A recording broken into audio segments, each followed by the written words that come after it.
Mambo Chijin Jetsun Khandro Rinpoche Labje Shiso Sengur On the Namda Kuncha Rinpoche Tenzin Tropen Poble Raptro Wajurmen Dendun Longon Sumdo Yonse Doje Zenla Soa Del Hafsum Namda Mante Jidemis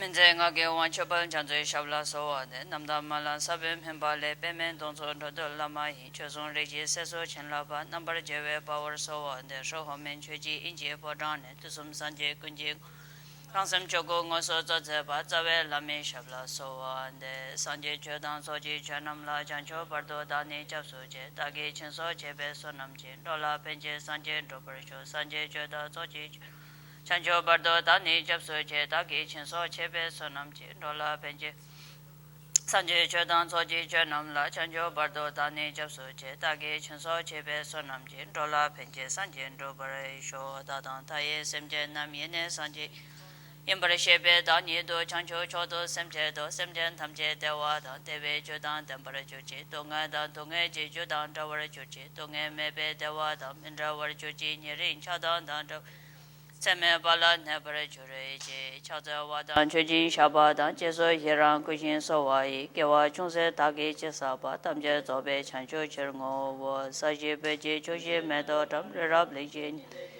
Sanje Shindo make them Pulwayan, Droga Namda Shindo Chobarai Sho, Simje Namje Sambada, Loye Cheda Cheta, or Chojon to Montebai, Choje Korlo Gordo. So, good morning.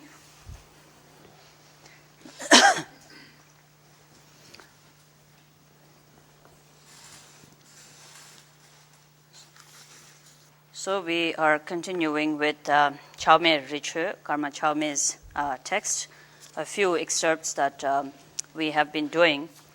And yesterday we spoke a little bit about, towards the afternoon we were emphasizing resting in Shamatha meditation as the basis of practice, as the basis of meditation, which allows any practitioner, someone who is fortunate in obtaining a human body, someone endowed with all the qualities of a human body, a human life, and then having met with the Dharma, to really establish a ground that would lead the person to understanding the innate nature that one is primordially endowed with, primordially that is within one's own self, that as the basis of then leading to recognizing the potential of fruitioning and realizing the fruitioning of the aspiration of benefiting sentient beings.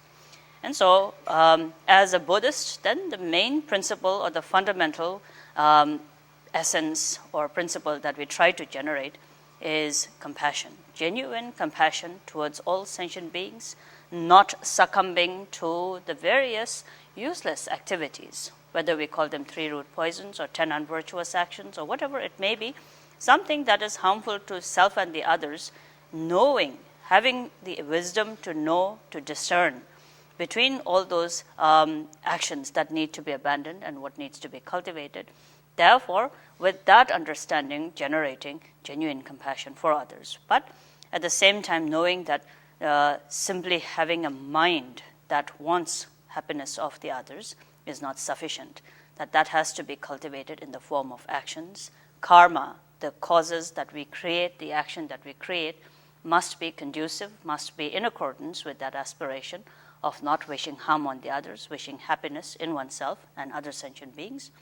And then when that is realized, then knowing that it is not as easy as one's aspiration to cut through limitless number of lifetimes habitual tendencies of simply succumbing to an undistracted mind, a mind that lacks in mindfulness. And so through the various methods of contemplation, through the various methods of teachings and meditation, one tries to then see what is the very root cause that leads to mindlessness or sense of carelessness, not being mindful. And so recognizing through the 12 nidanas or any other practices, yesterday we spoke about contemplation on the 12 nidanas, knowing the root cause, knowing also that recognizing how the 12 nidanas originate and form the ceaseless stream of samsara, likewise reversing the order also leads to the exhaustion of distraction, exhaustion of habitual tendencies. And so, simply put, any person who does not follow the carelessness or the distraction of one's mind may be someone who is able to stem the growth and the flow, the unceasing flow of the various distractions and tendencies of mind generating useless thoughts, useless opinions, useless judgments that become the cause of karma, cause of different actions that are aggression or ignorance or arrogance or whatever it may be. However, again, where we lack in the strengthened mindfulness, one may have to then take the support of various methods of practices. And so various methods of practices have been given within Buddhism. And so it is said there are 84,000 tenets in accordance to the need for what is called 84,000 different types of emotions that we are able to generate, and 84,000 different kinds of potentials and habitual tendencies that we may have. Whether they're really 84,000 or not, hardly, I don't think everyone's just sort of concluded Buddha must have been right. I don't know of anyone who's actually counted whether we are capable of generating. It may be a little bit more than 84,000, it may be a little bit less than 84,000, one never knows, but it sort of is a number that is said to be there. And so being able to really take the different methods, Hinayana has different methods of practices solely for the purpose of taming one's own mind. Likewise, Mahayana and the different methods of Mahayana is also so that one can come to a point where genuine mindfulness and awareness, such as that what we have spoken about, can be generated. Vajrayana and secret mantrayana has many, many hundreds of different kinds of methods, all for the single purpose of generating genuine mindfulness.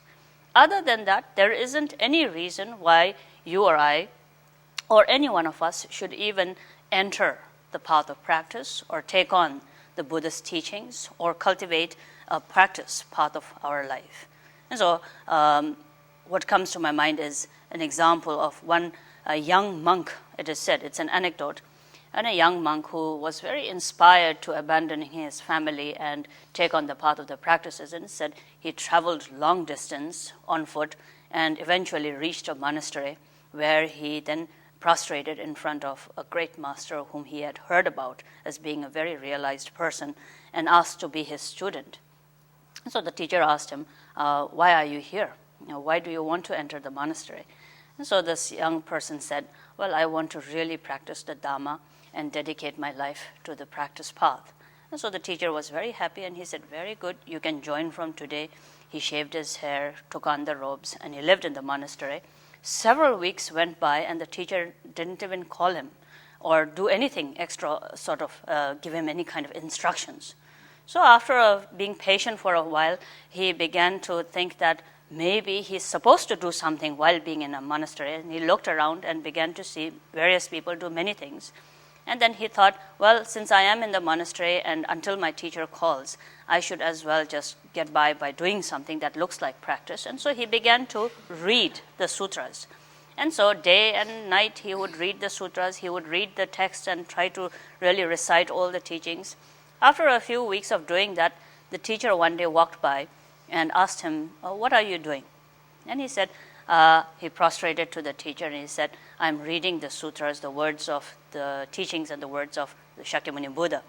And so the teacher said, very good, that's such a nice and a wonderful thing for you to do, but perhaps you should practice the Dhamma, and walked away.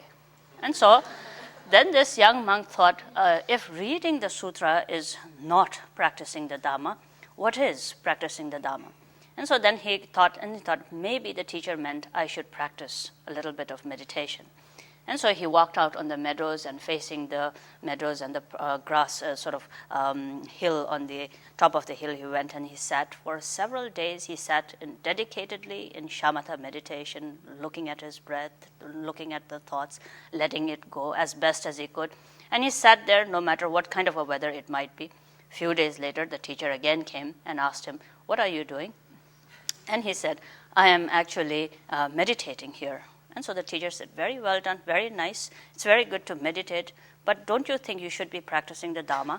And then again walked off. And so this led him to really really wondering, what should I do? If sutra was not enough, meditation also doesn't seem to be. Perhaps he means I should begin by working in the kitchen and serving the Sangha. Perhaps that is what he meant, and I may be jumping in too much, being very egoistic about my attachment to what Dhamma might be. So he went to the kitchen, he began to cook and clean and make lots of tea for all the monks to do their practices, and he was very prompt in his services. Several weeks went by. Again, the teacher came and said, "What are you doing?" And he said he was very busy churning tea, the Tibetan tea. And he said, "I'm making tea for the Sangha so that they can all practice early in the morning." The teacher was very happy, and he said, "Very, very nice, but shouldn't you be practicing the Dhamma?" And so then he began to get a little bit angry now that everything that he was doing was not working at all.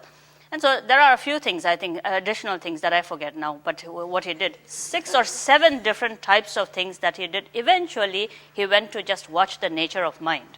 And so began to just remain within a complete expansiveness, not moving, not grasping to any thoughts, remaining there. The teacher walks by and again says, "What are you doing?" And he says, "I'm watching the nature of my mind." And the teacher says, "Excellent, excellent, but shouldn't you be practicing the Dhamma?" That is where then he gets up and he throws himself on the floor in tears, bursts into tears, and he says, "I cannot understand what you're trying to tell me here. I've read the sutras, I've done the practices and meditation, I've served, and nothing seems to satisfy you. Nothing seems to be what you call practicing the Dhamma. What is it that I'm not doing? What is true practice of the Dhamma?" And then the teacher patted his head and said, "You haven't been kind. You haven't been actually generating genuine heart of compassion towards all the sentient beings, that you have not actually even thought or gained any confidence in the awareness of what the teachings say, that all sentient beings have been, as our mothers have been, close to us in this life. All sentient beings have been just as close. Since you forget the very basis, the reason why we turn to the practice of Dhamma, anything else that you do cannot be a practice of the Dhamma." And so that's the anecdote that needs to be really thought of, contemplated, because that's where we all are. We're not in monasteries, but we get lost in methods. There are many methods. Hinayana has many methods. Mahayana has many methods. Vajrayana has many, many methods. But when we begin to cling and grasp to the methods and see that as the purpose and that the reason and that as Buddhism, then we may become loyalists. We become very devoted students of our teachers. We carry the pictures of our teachers everywhere we go. But in terms of really having benefited or having done something about and from the teachings that we have received, we don't allow that to happen. Genuine transformation of the heart from a rigid, selfish mind to a genuine, supple, selfless mind, when that doesn't happen, no matter how much we may have read, how much we may have heard, how much we may have said, doesn't bring any change or benefit to oneself and to other sentient beings. When that continues for years and years, then we end up being some of the people who are remarkable examples of people who lie and deceive others every day. I really believe that. Every morning that we spend time with our practices, and many of you don't seem to do much recitation, but someone like myself who do recitations every day, and Vajrayana practitioners, for example, every morning we get up with the promise of benefiting sentient beings. Throughout our days, we promise sentient beings that we're going to do something good for them. Every night we go to sleep promising sentient beings that we are going to be kind to them. And yet days pass by, years pass by, and we still remain the same person. Genuine training of the mind doesn't happen. Where training of the mind doesn't happen, then again, I think being a Buddhist and joining Club Med are no two different things. It is the same thing. It's an entertainment that we get caught up in, and that's not the purpose of practice. Therefore, every method of meditation that you take on, every moment of meditation that you do, every reading, every teaching that you receive, must always be gathered within oneself and see, because of hearing this, how can I make my heart more kind? Because of sitting in this meditation, how can I generate better compassion? Through these teachings and practices, how much more strengthened selflessness can I generate, can I practice? That is then what one's single intention, purpose, and direction of one's own mind should be. And so with that also, within the Karma Chowme's ritual teachings that we are doing, here Rinpoche also talks about Rigne Kepe Sanje Topnane Mute Pandeta Chöchi Mejasong. If only reading and philosophical intelligence or great learning and scholarly aptitudes could lead to realization, then most of the learned people would have been enlightened by now, isn't it? And so, thinking carefully with that. Likewise, Shepa Kepe Nyamtok Jenani, Uzang Yong La Tape Rabjampa, Mambil Harian Lama Tode Neju Sardu Mutu Chichelaso. Simply knowing and having read many Dharma books and having outlined them, or what do you call them? Highlighting them was enough for realization. Then most of the people who have all of their books in their stock highlighted would have attained enlightenment by now. Likewise, pete lasong legbang lobe nyamto chenani amche deso ngarne trupto kalte hige laso chedona hige chebe topa chenani song. Likewise, simply by reciting prayers and supplications, if a person would attain enlightenment, then all the amchuds would have been liberated by now.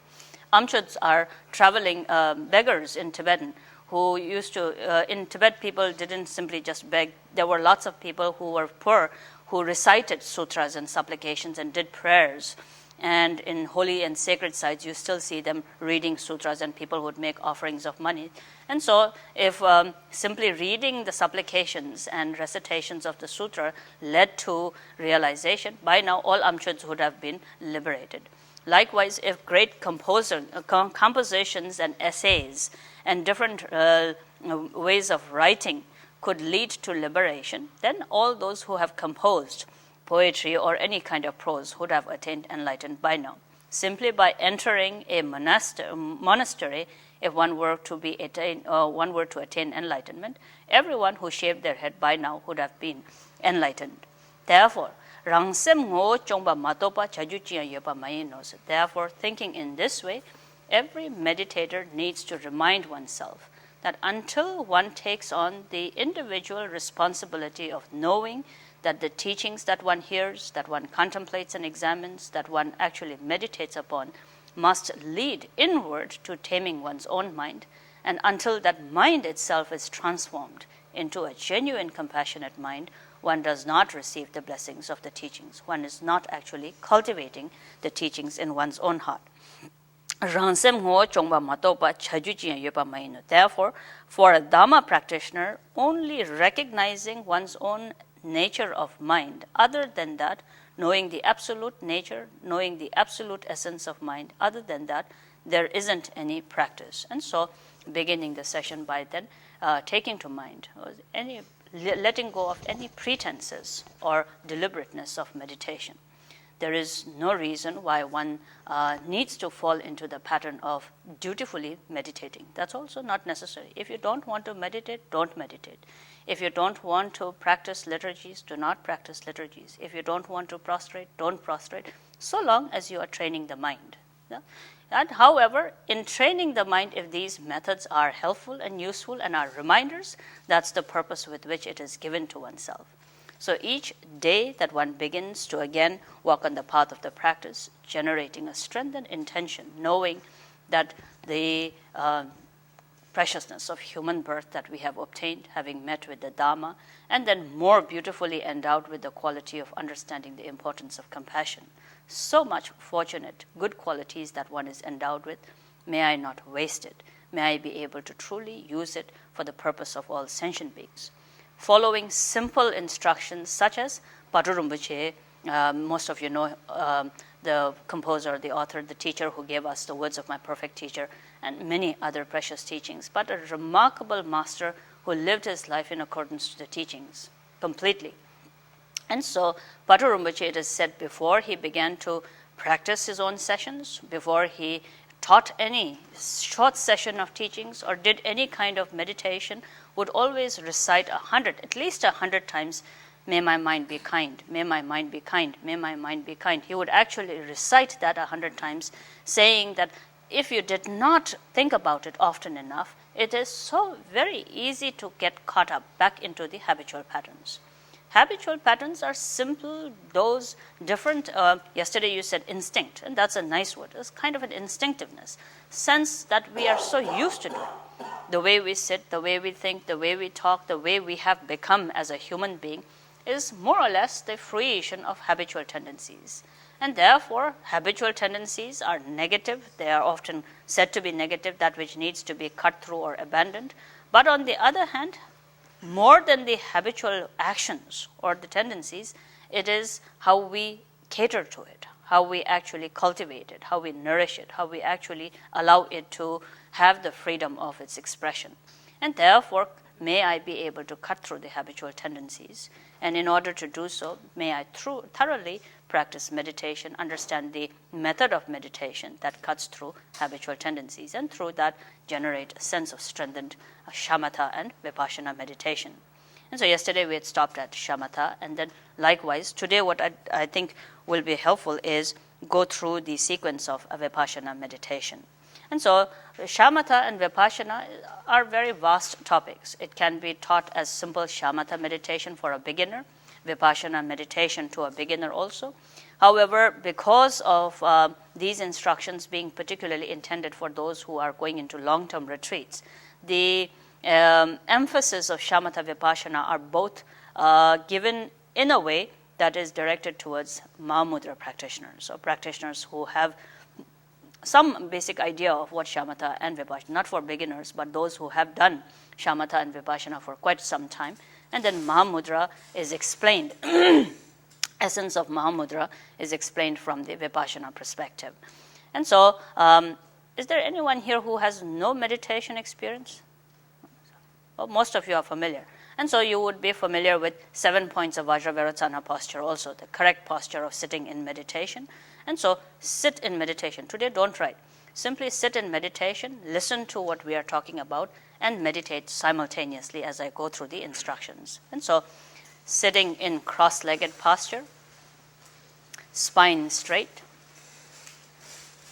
hands in the right posture, whichever you are familiar with. But if you are going to then sit in the, let's say, a little bit more relaxed posture, then both the palms covering your kneecaps, fingers flowing downwards on the floor, not on your thighs, but on your knees, sitting straight, spine straight. Don't close your eyes as much as possible, looking directly in front of oneself, lowering the gaze, chin a little bit inside. And then these, as the text here says, Namnang Chudun Lune Tigirche, as a meditator generating the mind stream of motivation or mind, generating the motivation of genuinely wishing to train one's own mind, seeing that as the route through which genuine compassion may arise, one then cultivates a sense of gathering body, speech, and mind into Shamatha meditation by applying the 7 points of the Vajravirasana posture. And so if you are familiar with meditation of Shamatha, then it is, again, one can refer to whatever practice that you are familiar with. But in a general way, gathering one's mind into a single reference, that is then the beginning of Shamatha meditation. Sitting in the posture, the correct posture, generating in the mind the awareness that if the body is trained, it allows the straightening and the training of one's nadis or one's different channels. Body is made of elements, and therefore the balancing of the elements is also very necessary. If the body is trained, it immediately, spontaneously trains the different veins, the nerve centers, what are called nadis, within one's own body. Where the nadis are unknotted and straightened, it enables the flow of the air energy within oneself to be stabilized. Agitation, laziness, distraction, dullness of the mind, different scatteredness of one's awareness often is instigated by the different movements of wind element inside one's body. It is simple sense where if we are angry or if we are agitated, if we are tired, the flow of our air energy is usually also exaggerated. It is agitated, it is rough, it is strained. Likewise, when dullness, laziness, sleepiness arises, again we find the flow of the air energy in our body to be also short, to be dull, to be lazy, to be very slow. Therefore, knowing the importance of an even flow of air energy in our body is essential. Straightening the body through the posture straightens the nadis. Straightening the nadis in the body straightens and evens the flow of prana or air energy in the body.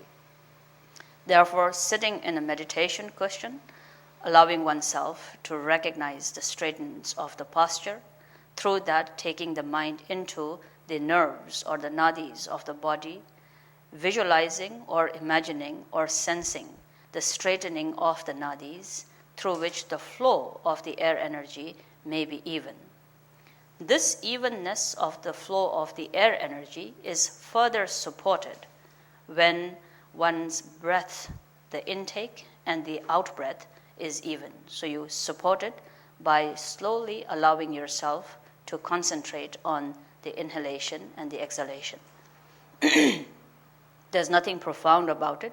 Simply inhale and exhale with equal duration.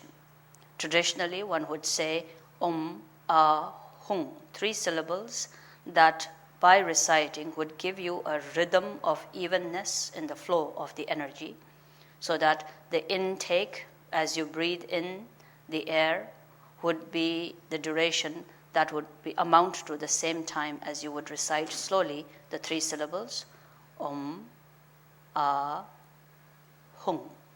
But if these 3 syllables seem to be too difficult, then simply say 1, 2, 3, or you can say A, B, C. It doesn't matter. That duration is important, that you take in the breath. Then the second is resting with the breath.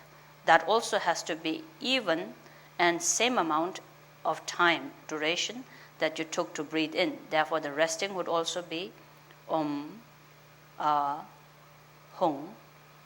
And then exhaling slowly, taking the same time, Om, Ah, Hung. And when you say Hung, you have completely exhaled all stagnant air from your body. Then again resting, Om, Ah, Hung, and then inhaling. So what I'm going to do is recite, and with the recitation, you're going to breathe in, rest, breathe out, and rest. Okay? Beginning with first exhale. Everyone, exhale. Start breathing in. Om, Ah, Hung. Rest. Om, Ah, Hung. Breathe out. Om, Ah, Hung. Rest. Om, Ah, Hung. Then breathe in. Om, Ah, Hung. Okay? Now, because I'm counting, it'll seemingly be a lot deliberate because your tension is generated because of having to flow with my count. Now, when you count on your own, mentally when you count on your own, it'll be a lot easier. And so 1 minute I'm going to give for you to try the equal duration of breathing in, resting, breathing out, resting, breathing in. In a minute, you can probably do it several times. And so just 1 minute pause and try. Breathe out. Breathe in, you're on your own.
Okay.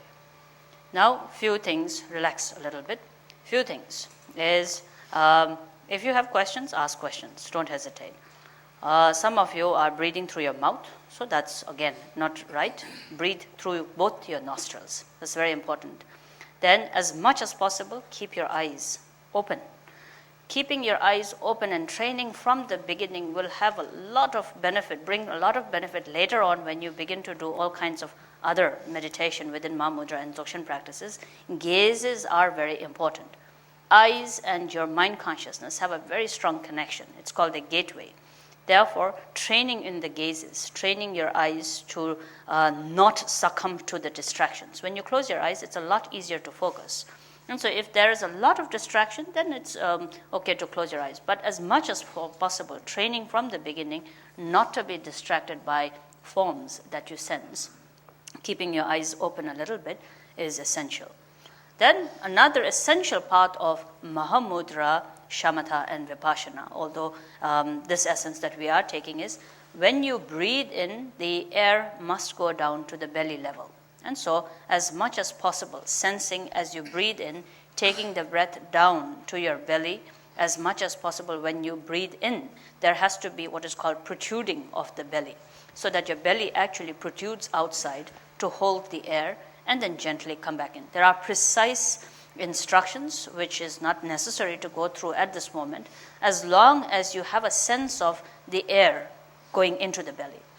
With thorough and careful training, the belly does have the circular air, or the air does circulate in the belly area. Precisely, it is called about 4 fingers below the navel. That is what is meant by the belly here. And so, however, if you look carefully, the air that we intake is everywhere in our body. It's not only in one part of the body, but mentally a sense of taking the air.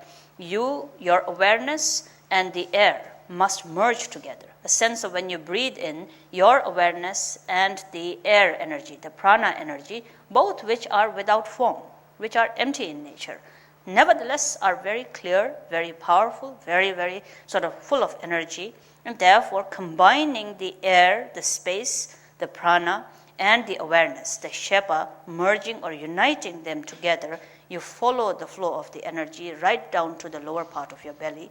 You stay there. So when you say 1, 2, 3, and you rest, you are resting your awareness and the air both at the belly level. Then when you exhale, you take the awareness and the prana both together. As we say, the iron hook-like awareness sort of hooks onto the air energy and then brings it up, and then you slowly exhale from both your nostrils. Likewise, when the air remains, the awareness remains in the expansive openness, you breathe out and the exhalation dissolves into the space. Awareness also dissolves with the prana into the space. You remain there for 1, 2, 3, and then you breathe in again, 1, 2, 3. And so it's a simple method applied in Shamatha meditation that trains very much a sense of regular rhythm of inhalation and exhalation. One, it tames or trains what is prana energy, one of the very pivotal energies that then leads to allowing distraction of the mind to be gathered into a single reference.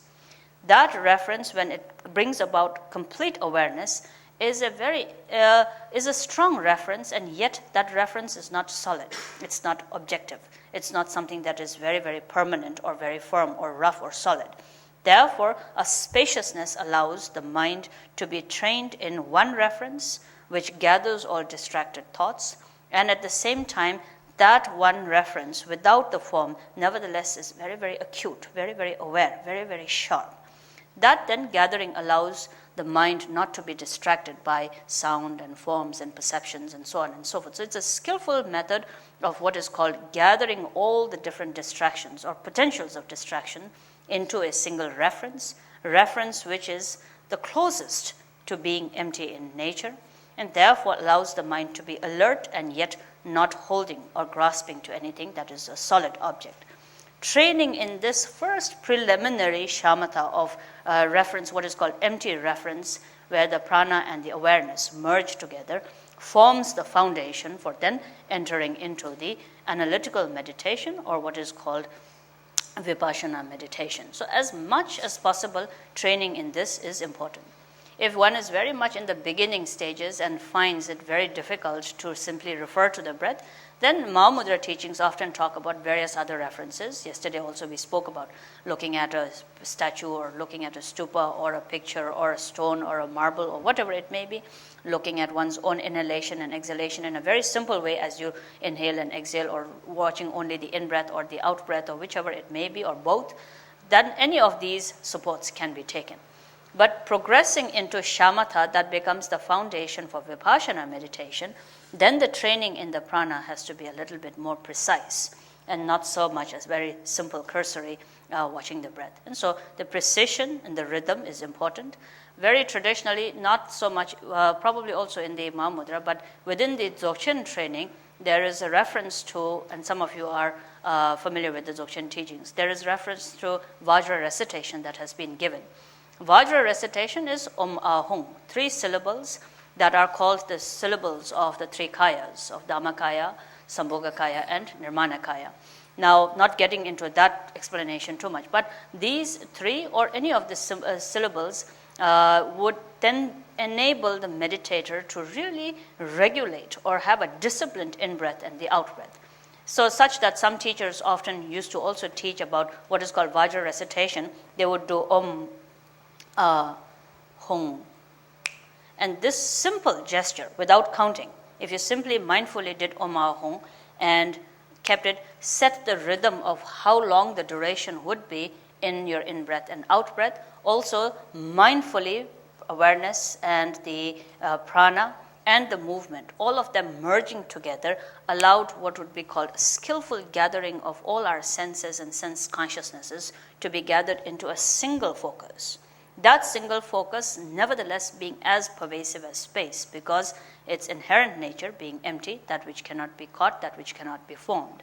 And so whether one does it in the very traditional way or whether one simply does 1, 2, 3, and with doing it often, you get your own flow where you may no longer need to do Om Hung or recite 1, 2, 3 and still have a set.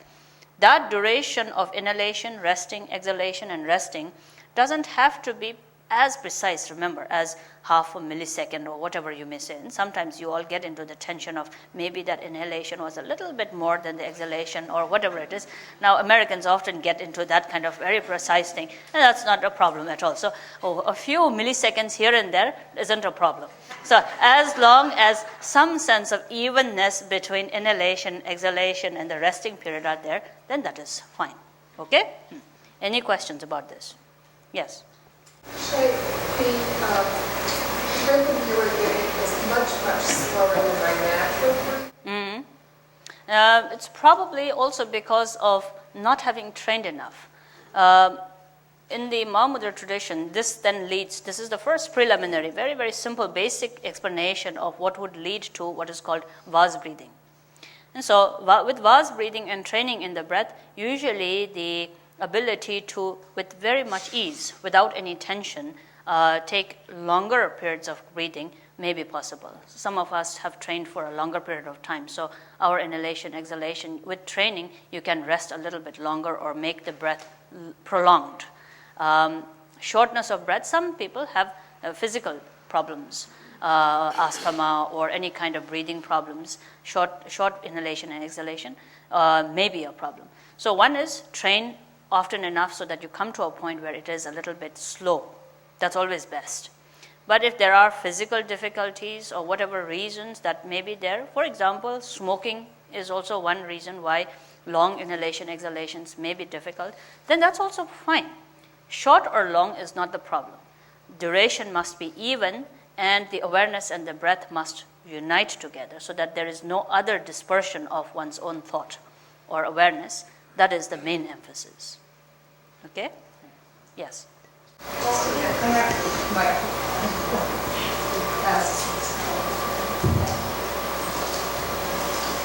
just wonder what would be the correct attitude toward twitching and spasms that happen during this in the body. Usually, as best as possible, is to find a position that lessens this. Most oftentimes, twitching or certain actions that we have, a certain posture or a certain what we call namtok. We have thoughts regarding it. If I don't do it in this way, then you keep doing that, whether it's blinking or whether it is twitching or whatever it may be. So it's best to get over it. Let me tell you one thing is, there are many meditators among monks and nuns who will sit and will have to do this first. It's a habit there. So it's best to get over with whatever is there and then begin with the session. That's based on habit. Some have physical twitching and so forth. It's best to not allow that to be a hindrance. And so the mind is the main emphasis here. If you think this is going to hinder, you've already established a discursive thought which will affect the meditation. In the beginning, it's best to say, this is what I'm going to do and it doesn't matter. Doesn't affect the meditation. So it's no problem. No, I don't think it's a problem. Let me say, there are some practitioners who have, we call them tsakar, nerve disorders, certain nerve twitchings that we have. And so, and if you don't emphasize it, if you don't see that as a hindrance in your own mind, it doesn't affect you. But some people then may have very slight or no twitching at all, but they think, oh, this is going to affect my meditation, and you make it into an issue, then it seems to harm the person. In meditation itself, does it harm you? No, it doesn't. Yes? In the resting portion, I feel like I'm holding my breath. I immediately want to go either into the inhale or the exhale, and there's a lot of physical tension in your body. Mm-hmm. You just work with that, and then you get used to it. With familiarity with the prana recitation or the prana breathing, should reduce that. It may be a little bit too what you are not familiar with, because a lot of the earlier shamathas that are given gives you inhaling, exhalation, doesn't give you the resting period in between. And so that's probably more due to the newness of it. The other hand is preliminary motivation of genuinely dedicating your path of practice to all sentient beings. From this may a genuine good human being arise. If that motivation is strong, uncomfortableness in meditation shouldn't be a problem so much. Okay? So work with the motivation. Yes? Rinpoche, I noticed that I don't exhale fully automatically. Yes. So I'm holding the air, and you said to have the mind follow the prana out. So my tendency would be to contract my belly, so I exhale fully. Should I not do that? Or? No, one should exhale fully. One has to exhale fully. Inhalation and exhalation play two very pivotal parts. And among the Shambhala members, there's this whole issue of in-breath and out-breath. It's not so much an issue anymore, but earlier there was this whole issue of in-breath and out-breath. But in-breath and out-breath are very important. It deals with two potentials of the person. One, in-breath, is much more with recognizing innate nature. Out-breath has a lot more to abiding within the innate nature. And so individually, we all have distinctive potentials. Karma, the way we have been trained, the teachings we have received, our own devotion, our own understanding. The culmination of all the teachings and meditation that we have results into a certain inclination of how you would view, ultimately, how you approach resting in the nature of mind. It could be that you do abide within the emptiness nature of the mind. That's often enhanced through the out-breath. Where you abide within the clarity of the mind, that's often emphasized with the in-breath, or vice versa, however you may approach it. Therefore, the in-breath and the out-breath and training within it is important. That's much more during the essential perspective. Here, the inhalation and the exhalation, that you do it completely is important for two reasons. One is in the discipline of really working with completeness in prana recitation or in the inhalation and the exhalation. Second is also because residual remaining of air often brings about, let's say, effects on the body also. Dizziness or sluggishness or even mental tension. All of these are often instigated with the prana. Prana or breath in the body is very, very important to understand. And so exhaling it allows all the stagnant air to be expirated, and that's good for you. Well, the question was if I follow my breath I follow the breath, but I'm not exhaling fully. So my inclination would be to stay with the belly and push the breath out. When you are inhaling, the breath actually should push the belly outward. When you exhale, you should actually contract the belly inwards so that forcefully you do allow all the breath to come out. Maybe contract early in the exhale and then follow out. Try to do it simultaneously. No. True. Then you have three different thoughts: your belly, your exhalation. The whole idea is to bring all thoughts into one awareness. And so it's better not to do it in sequences. That will only allow dispersion of thoughts to happen. So it's all about how your mindset is also. When you exhale, does all air come out of your body? No, it doesn't. When you inhale, likewise, does all the air actually go down to the belly level? It doesn't. It goes through your pores, it goes up in the hair. Everywhere in your body is air. When you exhale also, air still remains in different parts of the body. You must get over the whole idea that simply the inhalation and the exhalation is going to be the air. So that is much more to do with how you think about it. So if you first say, even in inhaling, my awareness merging with some amount of the air goes into the belly, while exhaling, the awareness takes whatever amount of air it can to take out, and that is what I'm going to look at. Remaining 70% of the air, wherever it may be, tip of the toes or on top of your head, that's fine. Give it the freedom to be as is. Okay? Yes.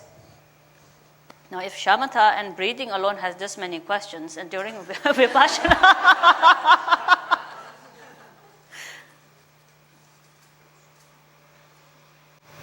Thank you. My question, your teaching on the breath is so helpful, and also the points in posture. Recently with my accident, I had to do my practice lying down, which was very distracting. And I think that if I had had this instruction of breath, it would have been helpful then. But I'm wondering if you could give us all instruction for times in our life when we have to practice lying down because of illness or injury. Certain times the injuries lead a person not able to sit in the correct full postures.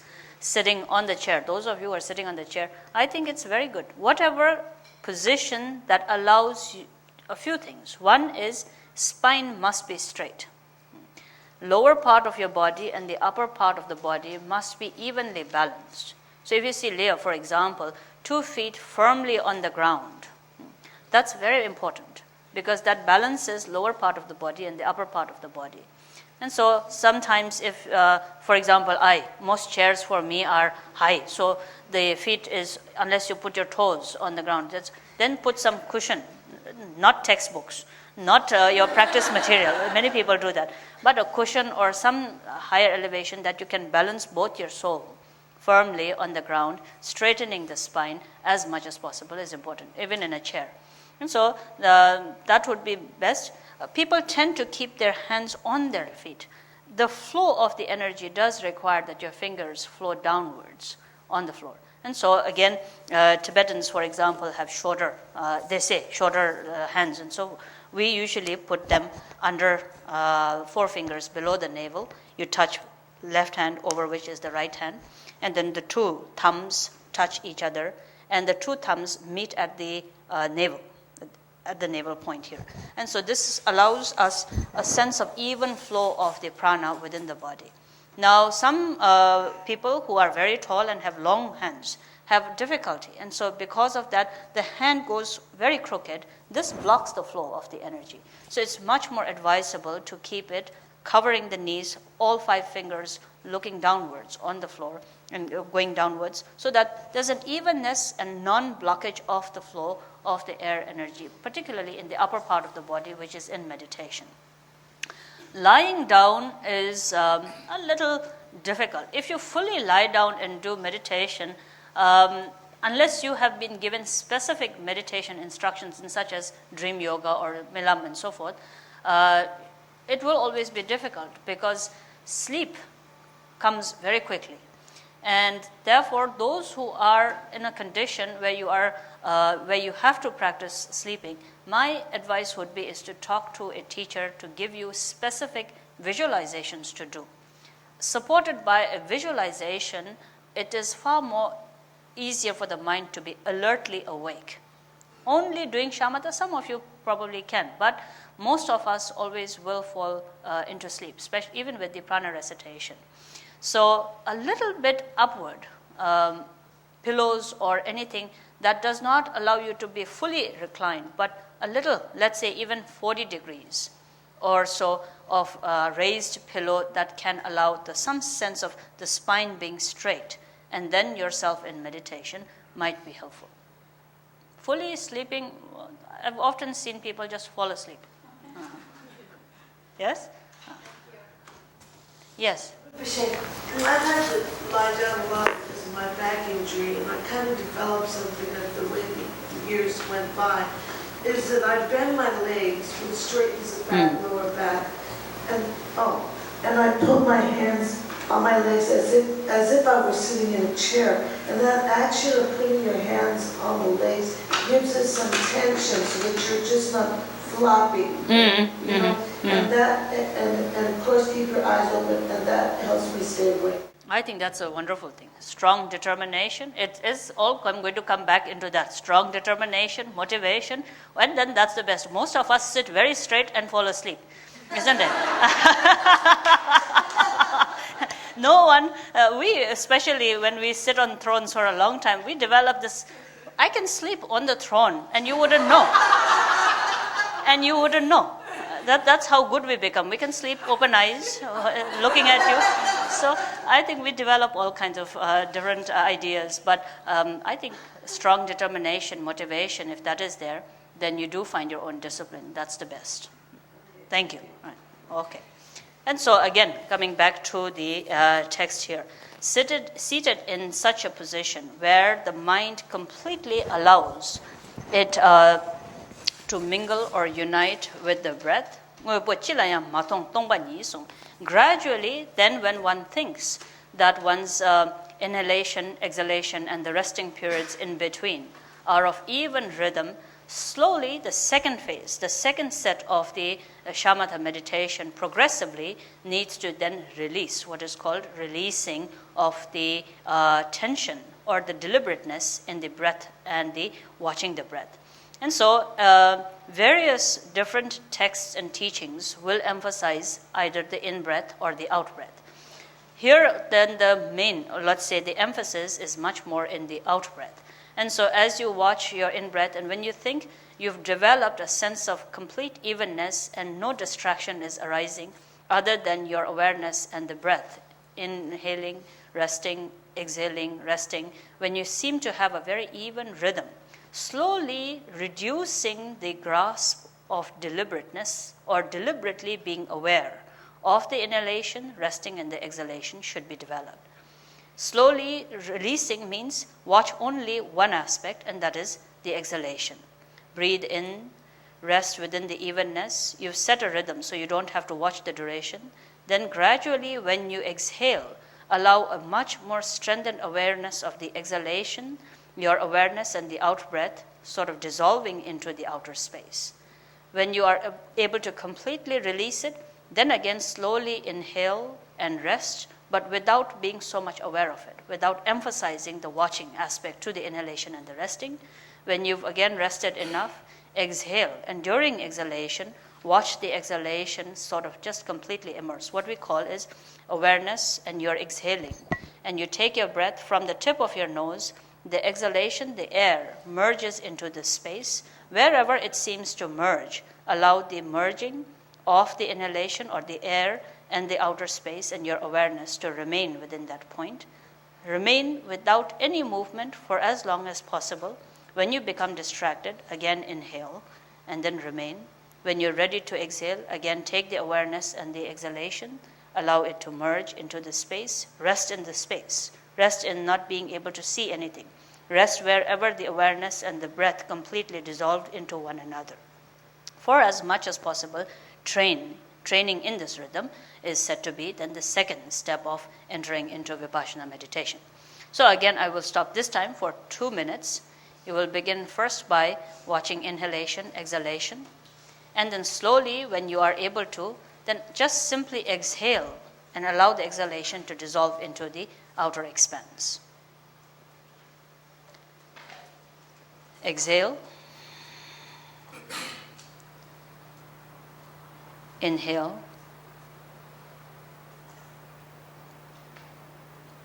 Protrude your belly. Remain.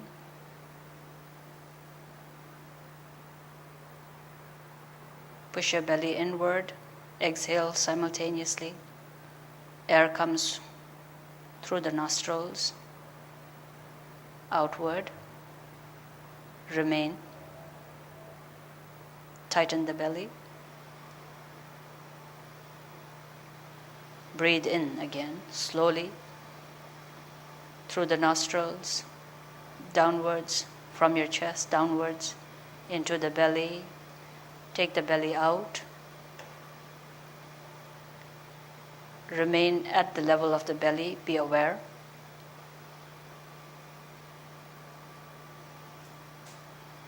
Push back belly inward, exhale.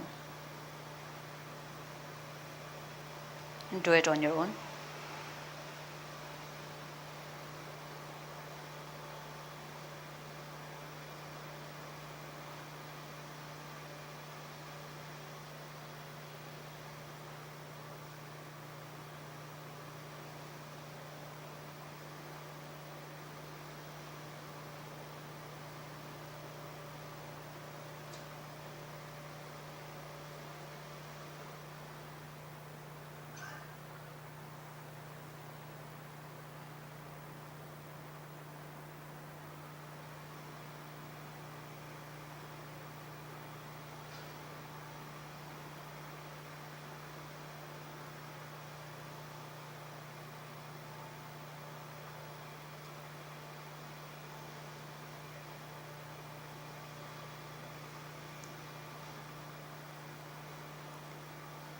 Exhale. Inhale.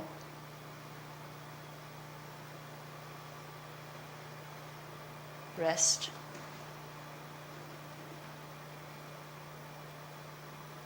Be aware of the prana. Exhale. Let the exhalation merge into the space. Look into the space directly in front of you. Visually imagine exhalation dissolving. Remain in the space outward.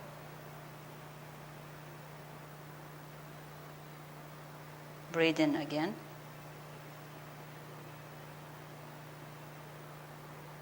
Go downwards to the belly.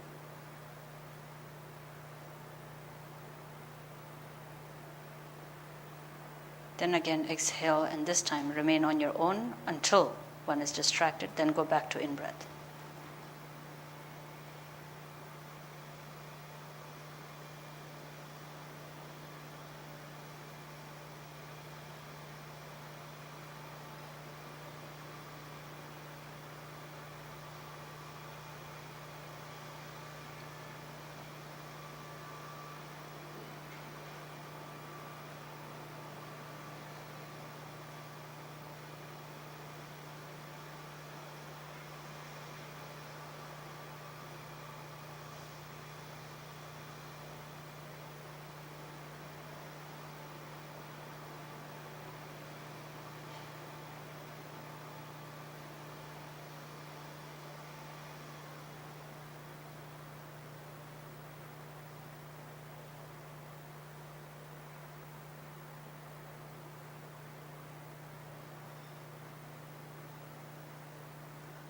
Okay. Out breath dissolving into the expanse is often given as the analogy of if you take when you blow soap bubbles and a bubble comes out and you pierce the bubble, it dissolves, and then there's sense of merging into the space. There's nothing to see. Likewise, when you exhale, the exhalation dissolves into the expanse of the space, remaining there. While remaining and the exhalation, then again exhale and remain within the exhalation. Remaining within the exhalation as long as possible is then the instruction given in the text, which does not mean you stop breathing. Remaining as long as possible is where the out breath dissolves into the space, you remain within the space, go back to natural breathing. However, not concentrating on the in-breath, out-breath, the resting and so forth. You go back to natural breathing, but the awareness simply remains in the expansiveness of the space. If you think again some kind of distraction arises, in the beginning it will, taking the support of again concentrating on the in-breath and the out-breath. Inhalation, exhalation, and the concentration of it is simply the hook that will bring the awareness to back again, merging with the air or the prana energy. As soon as it begins to become aligned into a single reference that is completely spacious and lucidly aware, you need to then remain within the out-breath, remaining in the expanse. Sometimes remaining in the out-breath may seem to be more difficult, and you may have an inclination to rest within the inhalation, just the reverse opposite. And so in that way, exhale and remaining within the in-breath, where the in-breath dissolves and completely permeates within oneself, remaining within that, unshaken, without any interference, without any kind of focus or reference, and yet completely still. That also is then depending on you as a meditator, whichever seems to be that is most easy in the beginning should be done. In practicing either in the resting within the in-breath or resting within the out-breath, do not try to do that which you find most uncomfortable as the best one. Sometimes we try to do that because we think we should cut through our habitual tendencies or resistances and so forth. In the beginning, that's better not to do. Do what easily allows you to remain within an expansiveness. And so this is then the second sort of step of gradually taking awareness and the non-reference of the awareness into an ability to rest within an expansiveness, rest within what is called space, rest within the expanse of emptiness. When a meditator arises or abides within that complete expansiveness, one is not seeing anything. The meditator needs to train in such a way that your alertness or your focus is free of any objective or object reference. You're not looking at anything, you're not seeing anything, you're not holding on to anything, you're not trying to express anything. There is nothing to watch, nothing to lose, nothing to gain, and therefore free from any kind of seeing or tendency of seeing is essential. In some of the teachings, it simply says non-deliberateness or non-interference. Do not follow any thoughts. Do not try to explain or express, describe that moment. You're not trying to put any adjective to that moment. You're not trying to focus upon any verb during that moment. You're not taking any noun as a reference at that moment. Nothing to do other than to completely free your mind in genuine release, genuine ease, genuine relaxation of that moment. Just as when you say, and your breath dissolves, and you don't chase after where it went. You don't say it went that way or it went this way or it's somewhere focused or stuck here. Likewise, not interfering, not following, not chasing, not searching anything, allowing a genuine sense of the out-breath or the in-breath dissolving into space, and then how big is space? And so the analogy usually given is if you drop a single drop of water into the ocean, the drop of water becomes the ocean. It becomes as vast as the ocean. You don't search that drop of water. Likewise, the exhalation as it merges into the space, it just becomes as vast and expansive as the space. And so in the beginning, that space may be one core point directly in front of you, or one may be able to visualize it a little bit bigger and say, as vast as space is in this room, or one may say, as vast as the space I think is that which envelops San Francisco, or as vast as the space is limitless without any boundary being there, just enormously spacious wherever space might be, allowing your awareness to develop. That vastness of the quality is essential. In the beginning, most oftentimes, we will just have the directness. My awareness is here in the space directly in front of me. Gradually, one will be able to, when the familiarity with the meditation arises and some part of the deliberateness with which you are focusing is reduced, one may have a much more expansive awareness of the space being as vast as is this room. And so even in that relaxed state, there will be a little bit more pervasiveness.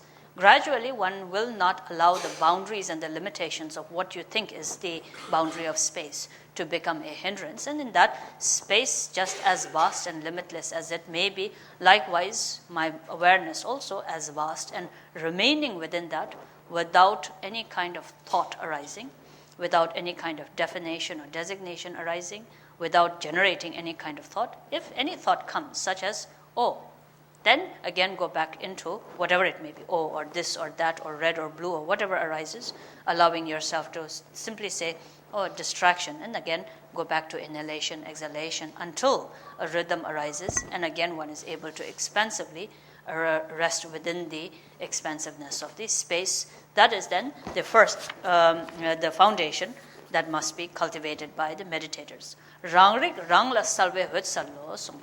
Within abiding, within the spaciousness of the mind, that state is then called rangrik rangsel, or self-arising, self-luminous nature. Self-arising is that the core nature of the mind does not have to be given birth to. We always think Buddha nature is intrinsic. When we hear that term, we think, yes, it is intrinsic, but it has to be dug out, or it has to be purified, or it has to be searched. It's like when you lose something in your home and then you're going through the clutter or the attic or the basement and you try to search for it. Likewise, if we think that the Buddha nature has to be dug out from inside of oneself, that is then limiting one's expansive true nature into being a solid object. That's still hope that there is something to see within one's own self. Not getting into that pattern, but seeing that awareness is pervasive, as vast as is any sort of space or the quality of expansiveness.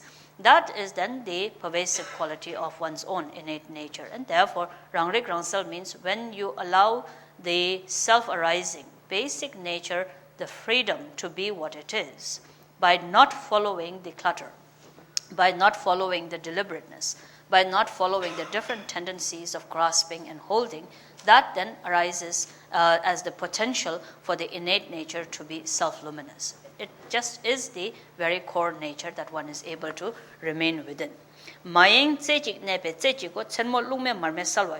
Without distraction, without any kind of interpretation or names or any kind of grasping generated from within, single-pointedly each meditator needs to remain within this awareness of one's own innate nature. Similar to the illustration given here is, in the darkness, in a very silent, quiet, dark night, calm darkness of the night, if you light a single lamp, without any wind being there, it won't flicker. There's just a steadiness of the flame that simply illuminates the darkness. Likewise should be the mind of the meditator. Your awareness, like the lamp lit, and mind completely free of any grasping, like the stillness of the night, being able to remain in constant spaciousness and awareness as pervasive as possible, not following the thoughts, not generating any grasping, not interfering or trying any deliberate explanation, remaining single-pointedly this way is said to be essential. Gomde droga chambo nane nye song. Kucho chudra chike laso chi nuji mene teru chobeze ne di miwen tele wembai longdo shindo chena kanyam je song. And at such moments when you rest, one in the beginning, as the text says, one will be very acutely aware of the slightest of the distractions. Here it says children playing or people talking or dogs barking will often be so strong that the mind will constantly flicker away and move away from that spaciousness. It is essential for the meditator to then realize how acutely the sense consciousness actually function. Thus, this is the way deviation from one's own nature arises. And so there's this whole issue between basic goodness and basic negativeness, that there's a dialogue always between probably the Judeo-Christian way of seeing the innate nature and then the Buddhist way of always working with the Buddha nature intrinsic of one's own self. For some, it has become an issue. I don't think it's much of an issue, but nevertheless, there's this whole generation of Buddhist meditators who seemingly have it very difficult in trying to have the confidence and the courage of seeing innate nature as being good. And so there's a whole dialogue between, is the basic nature good or is the basic nature bad? And so as a Buddhist, one always says basic nature is good. But if you look carefully, it is neither good nor bad. It simply is what is. It's completely free of that deliberateness of any kind of adjective being put into it. core nature is pure. Core nature has nothing to do much with whether it is bad or whether it is negative or whether it is positive or good. And so here too the text talks about is core nature is simply the stillness and the expansiveness, calmness that is intrinsic of one's own self. When it moves away, then it gets into the stream of if it is good or if it is bad or all the different covers or the distractions that arises from within. If you refer to the purity and the gentleness and the calmness as good, then that is probably why basic good nature is what we often come up with the terminology. Otherwise, if you say good, there has to be a bad. If you say bad, there has to be a good. That then gets into the duality of it. And so core nature of the mind is very serene. It is harmoniously content, or it is completely expansive, free of any kind of distraction or any kind of thought, recognizing how easily we move away from it. That creates the 12 nidanas. That is how the distractions arises, not because we intend to. And so not because we love karma very much. The sort of ignorance, or whether it is desire, or whether it is duality, or whether it is the sort of separation from the Buddha nature, that doesn't necessarily arise because we want to. Not because we are bad, not because we want to, not because it's attractive, not for any particular reason other than the sharpness quality of our sense faculties and the senses, subtle sense awareness of the consciousness mind that simply is so very much acutely aware of everything that it is surrounded with. And so sound and forms and perceptions and formations, consciousness, mental thoughts, all of them that we are surrounded with, how easily we are distracted from the core basic ground into again and again formulating it, following it. Following it, we try to discover what it is, we give it a name, we describe it, we again get into the whole unceasing description and the grasping and the deliberateness of it, fabrication of it. That again is how easily habitual tendencies arise, how easily karma is formed, how easily distraction arises. Learning about it. Oh, this is how again I move away from my basic core nature. Therefore, may I again not fall into the trap of continuous unceasing karma. Going back to the breath and again generating a sense of awareness of oneness, complete oneness with the breath, allowing the merging of one's awareness and the prana to be helpful or protection in bringing about single-pointed concentration, which is completely focused without any reference. And then again in the out-breath or the in-breath, remaining in the expansiveness without following. That trains the mind in being more, giving yourself the time to become more familiar with the innate nature, being aware of the different distractions. And slowly that leads to a point where outer distractions do not seem to, despite being surrounded by it, will not seemingly be very difficult. However, Karma Chowme here also says, if again and again one is very distracted by the noises of dogs and children and so on and so forth, that should also be an inspiration of wanting to go into solitude and practicing all alone in retreat. And so, so one must generate a sense of joyfulness in generating strengthened practice. And that's also very true. At some point, you will have to, if you're very serious about meditation and liberation in one lifetime and benefiting sentient beings, going into solitary practice of retreat is going to be important. I have always said I have the deepest appreciation for householder practices. But then it's a very difficult thing to do. If you say you cannot, one cannot generate absolute realization as a householder.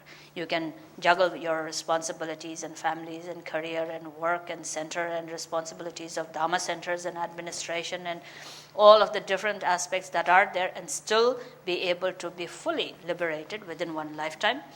But it is going to be difficult. Living all alone in a monastery, free of most of these responsibilities, it is so difficult. How difficult it is for those who do not have such circumstances that can be entirely devoted to the practice path, one can only imagine. I can only imagine. And so, I've always said Buddhist meditators need to at some point think about strengthened meditation. Whether you do it in a very busy city, whether you do it sitting in a cave, that's again circumstantial. But how seriously you're going to go into taming the mind, that is going to be important. weekends and Fridays. It's a whole series of Thursday, great inspiration leading to Friday night, and then Saturday and Sunday devoted to the practices. By Sunday evening, you even forget you're a Buddhist and then begin with Monday, Tuesday, Wednesday, which are usually days where you like to forget you belong to any lineage or practice path. And then comes Thursday, you begin to feel guilty about having done so. And then again, that whole pattern, set pattern of practices, or in some cases, probably not so much here, but in some places we find, earlier I said in Europe, typical is that summers everyone remembers they are Buddhists. In winters they all forget that they are Buddhists. I always joke with them. And so that way, very little change or transition will come about. And so strengthen whatever is most valuable in your life, strengthening that is essential. Knowing how important and precious this life is that can be devoted to genuinely generating compassion for all sentient beings, where is it in your list of priorities? You have to take time to really contemplate on that. All our distractions and negativities are very strong. Habitual tendencies are also very strong, and they are hindrances to the path of the practices. But one of the greatest hindrances to the practice and liberation and fruition, I've always said, is we don't want it. We really don't want to attain enlightenment. That's our biggest problem. If you look carefully into one's own mind, we'd like to be good bodhisattvas, and we'd like to do something good and stay away from harm and not have the karmic repercussions as is taught. We don't want to die and suffer, but really obtaining liberation, which is exhausted of all the prettiness of samsara, we're not entirely ready to go as far as that. And so in that way, deep down in our mind, we love Buddhism and the practice path and the compassion and all the very profound qualities that it needs to be generated, but just as much we enjoy the freedom to be angry, freedom to be, and this whole entertaining quality about blaming oneself for being egoistic and arrogant, and the tragedy of having aggression and hate and jealousy. We enjoy it so much that it's hard to give that up completely. And that is then the reason why fruition doesn't happen much either if you look carefully. And so sometimes I joke with the practitioners and I say, Buddhism and training the mind figures very low in your list of priorities. Topmost is low-fat yogurt, and microbiotic diets, earning money, children, parents, all these different kinds of things that we have listed up there. Dharma and training the mind is somewhere down there, which would be nice if we developed, but I'm such a bad person, and I'm such a lazy person, and I'm not a good student. We come up with all these wonderful ideas that look like honest and humble expressions of one's own inadequacies, but it's just what we enjoy. The tragedy of being bad practitioners is such an enjoyable pleasure that is there that begins to actually be the main reason why training the mind has become into such a difficult thing. Otherwise, what's so difficult about training the mind? Isn't it? Not to lie, not to steal, not to be unkind, to be generous, and to be genuinely joyful in the attainments of the others, accomplishments of the others. It's not a difficult thing to do. I've always thought one of the greatest jokes on human being, and particularly Buddhists, is the enormous different teachings and methods that are there that has to be resorted to, that we have to resort to just being kind within one's own self, isn't it? So breathe in and then breathe out and then be kind. Look at the in-breath and then be kind. Look at the out-breath and then be kind. Look at the resting and then be kind. And then you write in your notes, rest for Om Ahun, 3 periods of time. Why?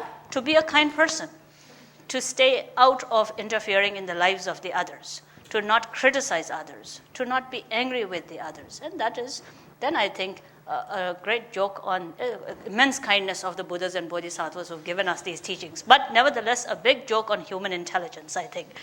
And so thinking in that way is also extremely important. Therefore, meditators at some point have to begin to think about innately how that change must come within one's own self. Otherwise, why practice at all? Longtong shi du chinang sem rangi kol to matubna lujel ele dami lojushin tenzin trope chende mesa me nawar senji namtok trope che song. There is actually no place, Karma Chowme says, there is actually no place that's going to be perfectly the best place for your practice with no hindrances at all. Everywhere you go within this samsara, and it has been called imperfect samsara. Wherever you go within this samsara, someone is going to make noise. Someone is not going to behave the way you want them to behave. Someone is going to either say something, do something, or think in a certain way which doesn't live up to your expectations. Therefore, running from one place to the other in search of a perfect place of harmony where your mind no longer is distracted by form, by sound, by fragrance, smell, taste, touch, and different kinds of thoughts is a useless action, and therefore be able to make friends by not grasping so much, not interfering so much, not grasping and holding on to every bit of sound, every bit of form. So this is a bad habit that I always see in myself. Earlier, as a young person, as I grew up, I had this period of madness of wanting to be an interior decorator. And so what happened was always not being satisfied with the way things are structured. And then my mother, my sister, all the people who are with me often used to get enormously irritated with that habit of mine. It begins to become some kind of a compulsion, I think. If you look at this table, I would always say, oh, it's not the right placement. Always placement has to be according to whatever I design as being perfect or the way it should be. So I mentioned that often is you walk into a hotel room, the first thing I would do is restructure the furnitures and the way the things are and so forth, until came a time when I began to have back. And so now no longer can I move big furnitures, and so always telling the people becomes very difficult. So that's helped me reduce this bad habit. But likewise, it's an example that can be given to the way mind is. Never really content with the way things are. You hear sound, the habitual tendency of restructuring every sound. Boxed in good sound, bad sound, why is there, it shouldn't be there, lock the door, put this on, this way has to be there, this is my sound, that's a sacred sound, this is a good sound. Just as you rearrange furniture, you rearrange sound. Likewise with people. Why is that person not sitting? Why is he coming in? Why is she going out? There's this whole restructuring of every form that you see. Because of that, rampantness of different thoughts and emotions come about. Why does anger come? Anger comes because things are not up to the expectations that you want. What the person says or does not live up to your expectations or what you expect out of it to be. Somewhere it doesn't fit in the rearrangement of your own mind and expectations, hope and fear. Likewise with attachment. Likewise with ego, likewise with arrogance, all of the different negativities that we generate, all of the distractions that we generate is the inability of the mind to sit still and be content where it is. Genuine harmony, contentment, genuine joyfulness, stillness of the mind comes when the lessening of the interfering mind is strengthened. Mind that always seems to want some more. Everything is not enough. Everything that is there is again not sufficient. Everything has to be more. Everything has to be different. When you look at a certain person, there's this whole flittering of the mind which rearranges and restructures until it comes to the decision, I like this person or I don't like this person. Therefore, recognize as a meditator, be able to see this habitual tendency of the mind's constant interference with form, interference with sound, interference with thoughts. See it as unquenching, just as one cannot quench thirst with salted water. Likewise, no matter how much we try to cater to the habitual tendencies of interference, it's never going to be satisfied.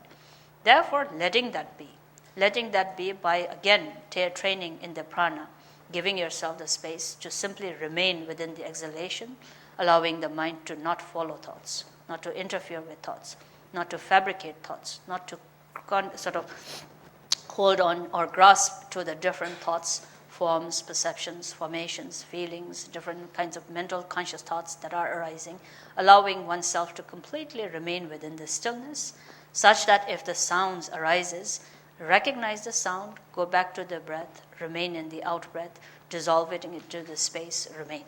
If there are forms and different kinds of appearances, people coming and going and all different kinds of things arising, when you see someone, be able to see, seeing is there, and then coming back to the breath, again allowing the awareness and the breath to merge, exhale, remain in the exhalation, where all forms arises and ceases, where all sounds arises and ceases, where all thoughts may arise and cease, then everything arises and ceases, and yet the awareness simply remains within the expansiveness of the space in single-pointed concentration, and yet that single-pointed concentration not being bound by limits, by boundaries, is as vast, as limitless as a space. And so being able to establish that ground as much as possible is said to be very, very important for meditators. This then leads into what is called the 3 stages of investigation. Somewhat, many of you are probably familiar with it, but within the Vipassana meditation, then here it says, Namto tenyi tambo kane jung, pardo kane tama kanduro, semla netse ngo chidadu, lepar tabi jime tongbar yeral song. Resting again and again, not following the thoughts. But if it again seems very strong, if more and more thoughts and more distractions very easily arises, simply then go into what is called Vipassana meditation, analytical meditation, or in Dzogchen tradition also this is given as Trekchö or cutting through meditation as is given. In Mahamudra also this is given within the context of Vipassana, and this is called 3 stages of analysis or 3 stages of meditative contemplation, where whenever one rests within the expansiveness and the spaciousness, if any single or several thoughts seem to come about very strongly, whether it is appearances of form and recognizing it, whether it is the recognition of a sound, whatever thought arises in the field of waiting or resting, abiding within the expansiveness, whatever thought comes, simply hold on to that. Catch it, one single thought, and try to take on a clear contemplation and examination of where did that thought actually come from. Did it come from inside of oneself? If you come up with some very intelligent answers, such as from the stream of mental consciousness, then don't be satisfied with that answer. You have to find out what do you mean by stream of mental consciousness. Where is it located? If it comes up with another very intelligent answer of somewhere at the heart it seems to be located, then again, as the texts say, thorough investigation of where in the heart, where in the brain, and if possible, then going through clear-cut or sort of examination of exactly coming to a pinpoint point where you can say, this is the point from where it originates, and you bring back that point of origination, wherever it might be, and not being satisfied until you search for it and come to either of the 2 conclusions. You either find where it came from, or you conclude that it doesn't have any point of origination, but not an intellectual approach, but a deepened approach of where did it actually come from. That's very important. And so earlier, as we grew up and we were trying to do these meditations, then our teachers would say, take the skin out and find if it is in the skin, or look into the heart and aortas and nerves and veins and all the different kinds of cells and atoms, and look into it and see where it is in the bones or in the blood or in the mucus or wherever it may be. And most of us, when we grew up, we thought, so we know it's not going to be there anyway, so why look in it? It was a very babyish kind of a kindergarten style of telling us to look for it. No, when you look back and you see, it becomes important, because somewhere when we do not exhaust our search, there's always going to be a supposition of its existence. Genuine true nature of it being empty of any form cannot arise because someone has told you so, or because logically it is a conclusive result. It has to be based upon your own search, ending in an exhaustion of that which is completely confident that there is no point from where it originates. Being able to reach such a conclusion is not possible until you search for it. So again and again search. Where did that thought come from? Did it come from my head? Did it come from no places? If it didn't come from any particular place, then what is its manifestation? What does it actually look like? Likewise, when it seems to go away, where did it disappear? Where does it actually dissolve into? Each thought has to be thoroughly investigated to try and find where did it come from? Where did it originate? Where is its place of origination? Where does it actually begin from? Where does it seem to be formulated? Likewise, when you are working, when you are seeing that thought, what does it look like? The color, the shape, the form, the power, the energy, expressive power, any kind of subtle or gross appearance that it might have, what does it look like? Likewise, when that thought seemingly ceases or disappears, where does it seem to go? Where does it seem to go? Where does it seem to disappear? Where does it seem to dissolve into? Again and again looking at these three stages of every thought that arises until the origination is also completely exhausted of being an origin or being a place of origin, until one is able to truly see the manifest appearance of every thought, and yet apparently the essence and the nature of it being truly exhausted of being any form, until you come to a genuine, irreversible confidence of knowing that there is no such thing as a cessation, that it doesn't dissolve into anything. Therefore, that which has no appearance, no cessation, no beginning, no origin, what is it then? How do we actually make it into what we call thought?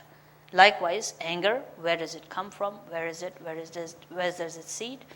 Likewise with laziness also, where does it come? Where is it? Where does it cease? Likewise with any harmful or harmless or gross or subtle thought, being able to again and again analyze, again and again deepen the analysis until you come to, as I said earlier, the one is you find it or you do not find it. If you find it, bring it back after lunch. And then, as the Buddha has said, and many of the teachers have said after that, is that where the Buddha hasn't found it, it's most unlikely we will do better. But at the same time, if that is so, then why is it so powerful? How does it become powerful? How does it become something that doesn't seemingly have an existence at all become so powerful? What is it that actually makes it powerful enough that our entire human life endowed with so many good qualities are actually completely veiled, covered, and overpowered by that what is invisible, by that what doesn't seem to even exist? And so that leads into then the Mahamudra Vipassana section, which I will continue in the afternoon. But until then, think about it, look, investigate.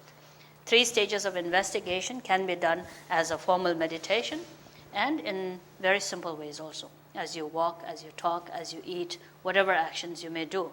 Any one prominent thought that comes up, try to investigate and see where it came from. And as you look into it, what is it? What does it look like?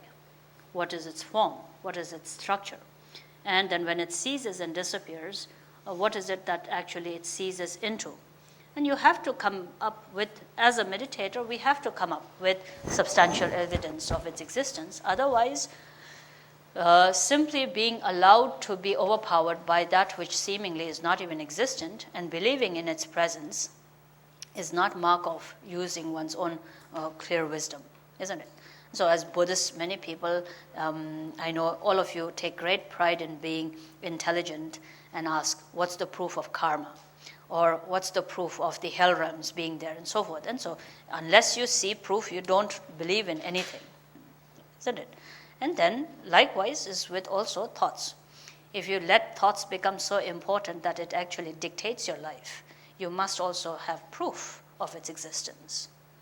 If you cannot see the proof of its existence, then it is having believed in its, or having completely relied upon a supposition your entire life. And so it's your choice. So, yes? Okay.